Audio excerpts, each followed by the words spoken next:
Okay, so today we're going to be looking at vertical and horizontal lines and the gradient of lines. Now firstly, if a line is vertical, every single point along that line has the same x value.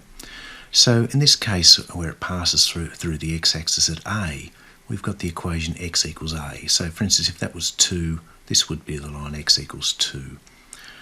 Similarly for horizontal lines, every single point on the line has got the same y value.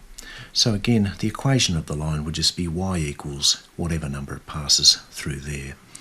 So the quick way to remember that if you get given a line, say x equals 1, just remember, go to the x-axis, put a dot at 1 and draw a line through x equals 1. Similarly, if you get something like y equals minus 2, go to the y-axis to minus 2 and draw your line through there. So just a nice simple way to remember it.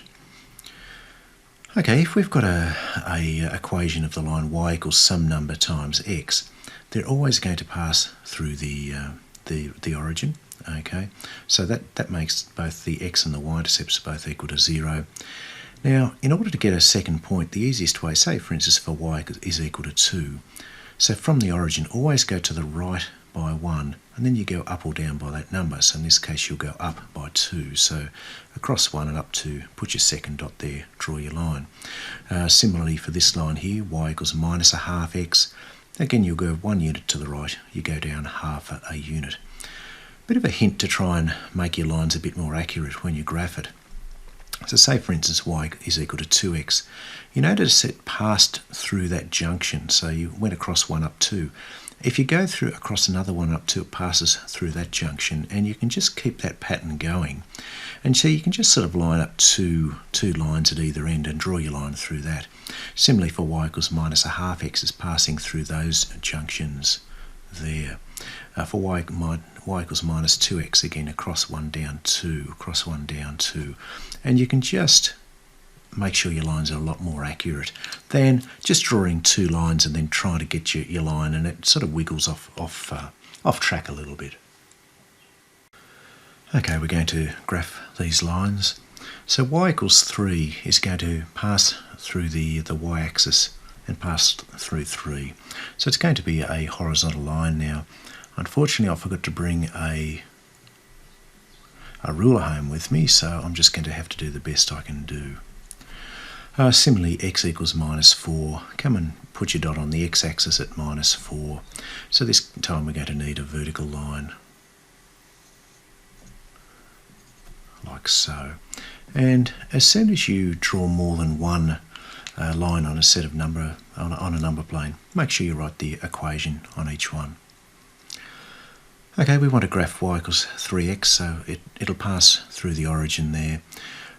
For each 1 unit we go to the right, we've got to go up 3 units, so it's going to pass through there.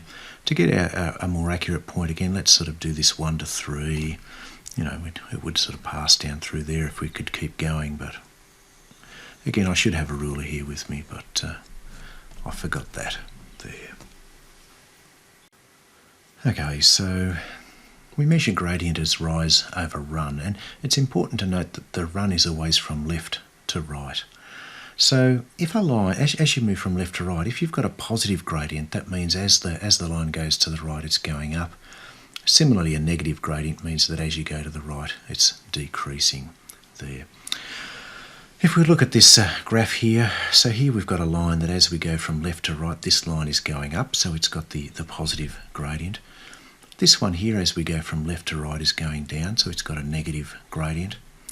This horizontal line isn't going up or down, so it's not increasing, it's not decreasing, so it's got a gradient of 0. And any vertical line, its gradient is undefined because basically the run is 0 and any number divided by 0 is undefined.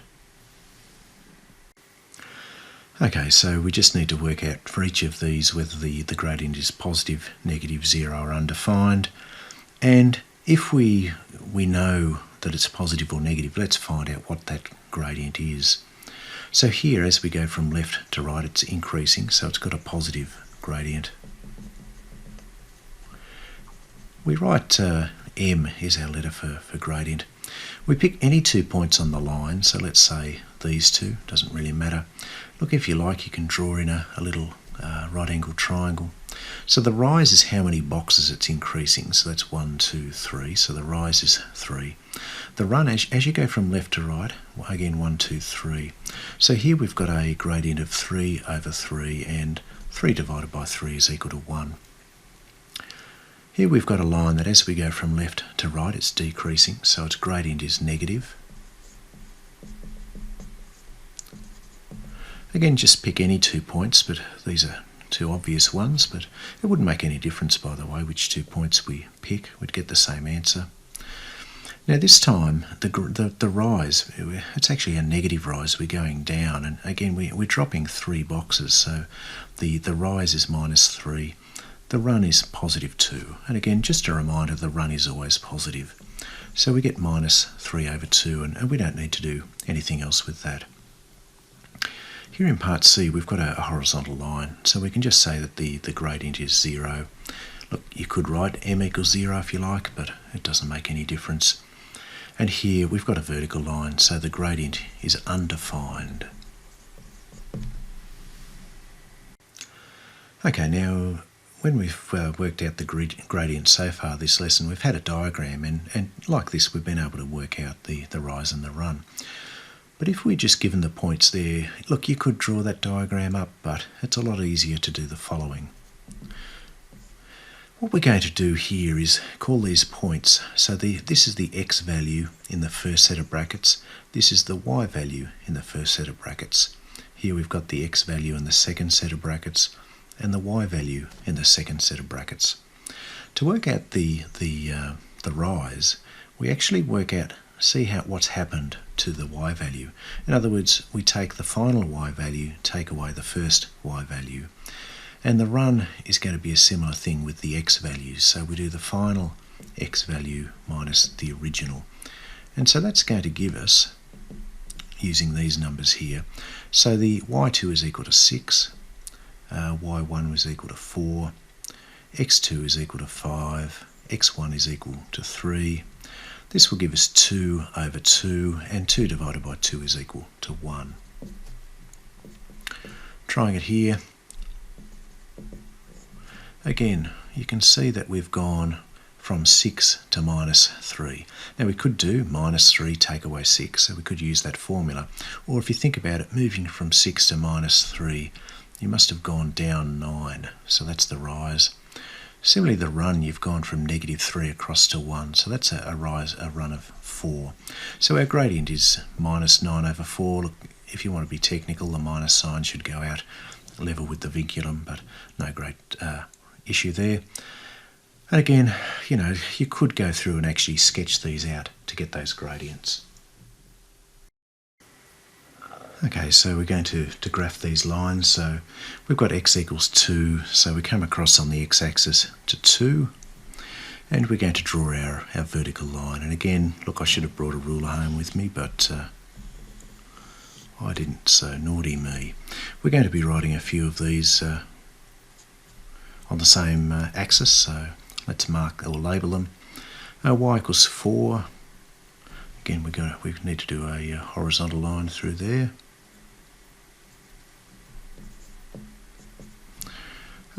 E, we've got x is equal to -3, so there's -3 on the x-axis, so again it'll need to be a vertical line.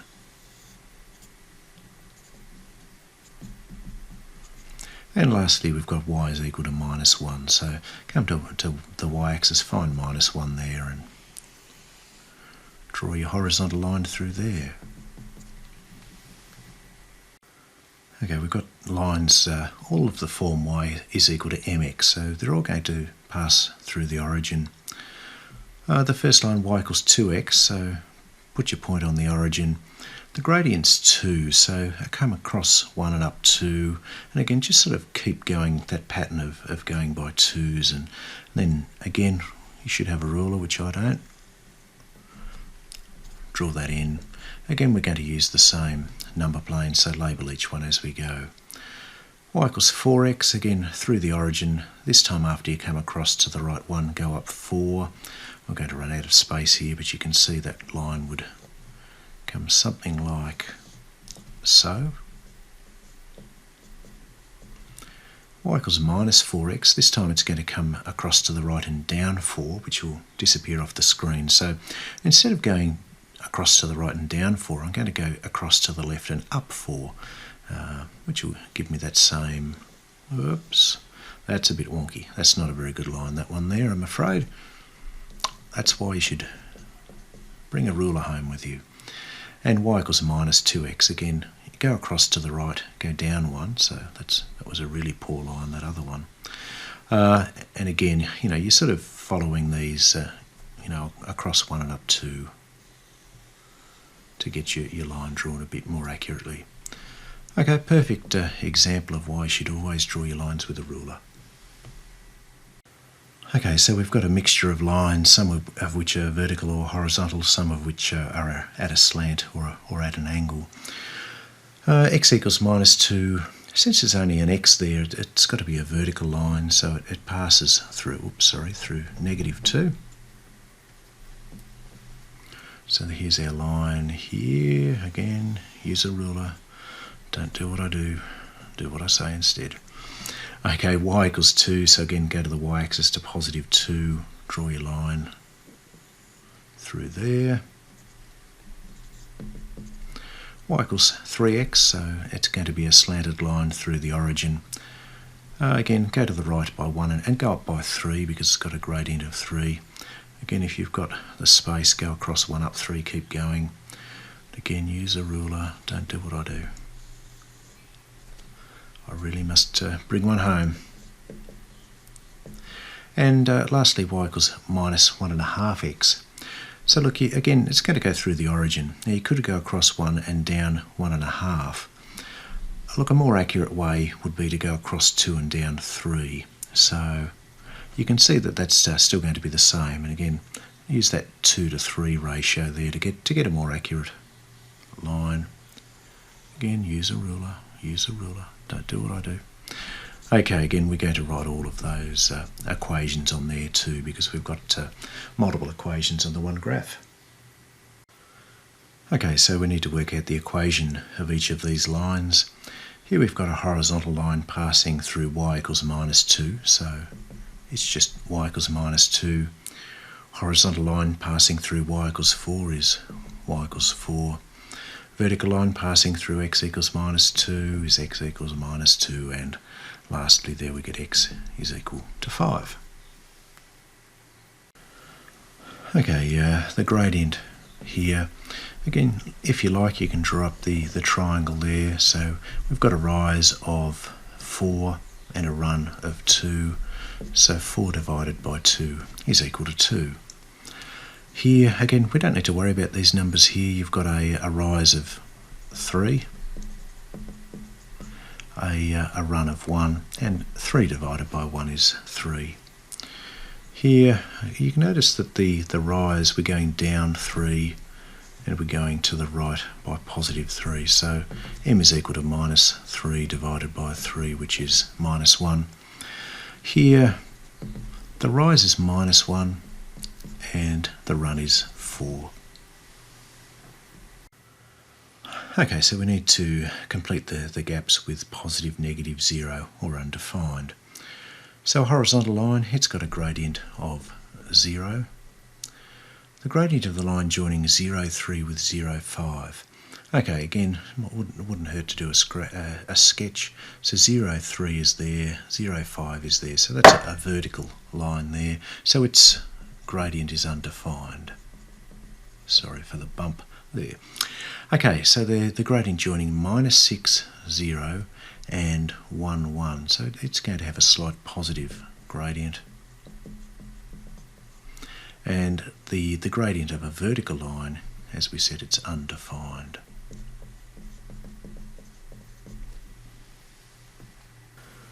Okay, so we're going to state whether the gradients are positive, negative, 0 or undefined. And we'll find the gradient where possible. So here the gradient is positive. To work out the gradient, we pick any 2 points on the line. Now, they happen to have chosen these 2 points. You can see that the rise there is positive 4, the run is also 4, and 4 divided by 4 is equal to 1. Here we've got a horizontal line, so the gradient is 0. Again, that's sufficient. If you like, you can write m equals 0. Here we've got a curve that's going down from left to right, so it's got a negative gradient. And again, if we were to take that triangle there, we're going down 2, so the rise is -2, and the run is 3. Okay, we're going to find the gradient of these lines. Okay, again, you could use the formal formula, so the y2 minus y1 over x2 minus x1, or you could sort of say, right, how far have we risen to get from 3 to 5? Well, our rise is 2.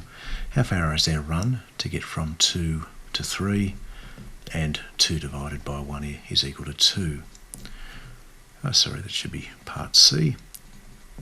Okay, so for part C, we're going from a height of 1 to a height of -1, so our rise is -2.